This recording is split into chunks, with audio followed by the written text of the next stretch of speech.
మెయిన్గా ఏంటంటే ఈ ఎఫ్డిసి చైర్మన్ దిల్ రాజు గారు 19వ తారీఖు నాడు థియేటర్లో తెలుగు ఫిలిం ఛాంబర్లో ఒక మీటింగ్ జరిగిన సురేష్ బాబు ఉన్నాడు, దిల్ రాజు ఉన్నాడు.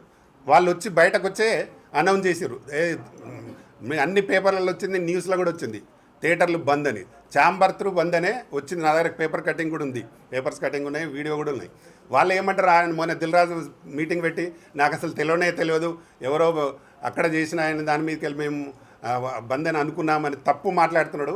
ఆయన ఒక దిల్ రాజు అంటే ఎఫ్డిసి చైర్మన్గా ఒక బాధ్యతాయుతమైన పదవిలో ఉండి తప్పుగా మాట్లాడుతున్నాడు, అది కరెక్ట్ కాదు. ఆయన ఇంతకుముందు మన ఫిలిం ఛాంబర్ చైర్మన్గా కూడా చేసినాడు. కాబట్టి ఆయనకు అన్నీ తెలుసు. కావాలని ఎక్కడి నుంచో మేము మాకు సంబంధమే లేదు అనేవాడు ఎవరో అతను సత్యనారాయణ, ఆయన ఈస్ట్ గోదావరి అతని మీద నెట్టేసినారు. అది కరెక్ట్ కాదు. దిల్ రాజు గారు, మీరు ఒక తెలుగు ఫిలిం ఛాంబర్ ప్రెసిడెంట్గా చేసినారు, ఇప్పుడు ఎఫ్డిసి చైర్మన్గా ఉన్నారు. కాబట్టి మీరు ఒక బాధ్యత గల మనిషి ఉండి ఇలాంటి కరెక్ట్గా తప్పుడు విషయాలు చెప్పొద్దు. మీరు ఆ రోజు మీటింగ్లో పాల్గొని ఉన్నారు, తెలుగు ఫిలిం ఛాంబర్లో మీటింగ్లో మీరు సురేష్ బాబు ఉన్నారు మన తరఫున, ఇక్కడ తెలంగాణ తరఫున. అందరూ కలిసి మీటింగ్ పెట్టారు. మీటింగ్లోనే అది తీర్మానం చేసినారు. పవన్ కళ్యాణ్కు చెప్తారు వీళ్ళు, మేము అసలు లేము, మాకు తెలియదు, మా లెవెల్లో చెప్తే మీ జనసేన నాయకుడు చెప్తే మేము బంద్ చేసేది జరిగింది అని తప్పుడు సమాచారం వల్ల ఆయన పాపం ఆయన జనసేన నుంచి ఆయనను సస్పెండ్ చేసినారు, సత్యనారాయణ గారిని.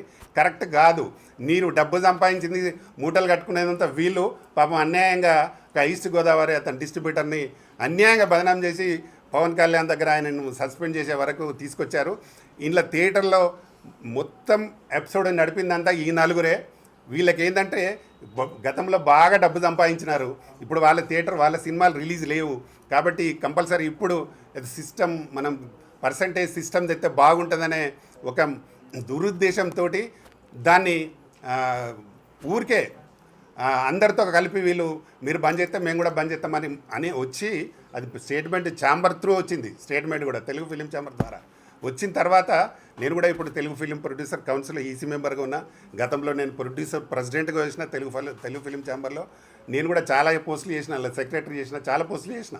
విషయం ఏంటంటే ఎవరున్నా అక్కడ నలుగురు మాత్రమే మొత్తం ఇండస్ట్రీని ఇక్కడ ఇప్పుడు ఈ థియేటర్లు వాళ్ళే, అటు డిజిటల్లో కూడా వాళ్ళే ఉంటారు. మొత్తం ఇండస్ట్రీని మొత్తం కొలాబ్ చేస్తున్నది వాళ్ళే, డబ్బు మూటలు కట్టుకునేది వాళ్ళు, బదనాం చేసేది బయట. కాబట్టి పవన్ కళ్యాణ్ గారికి 100% మీరు కంటిన్యూగా అలాగే చేయండి. మీ ఎంబడి మేమందరం ఉన్నాం, మా ఛాంబర్ అందరు ఉన్నారు, ప్రొడ్యూసర్స్ అందరు ఉంటారు.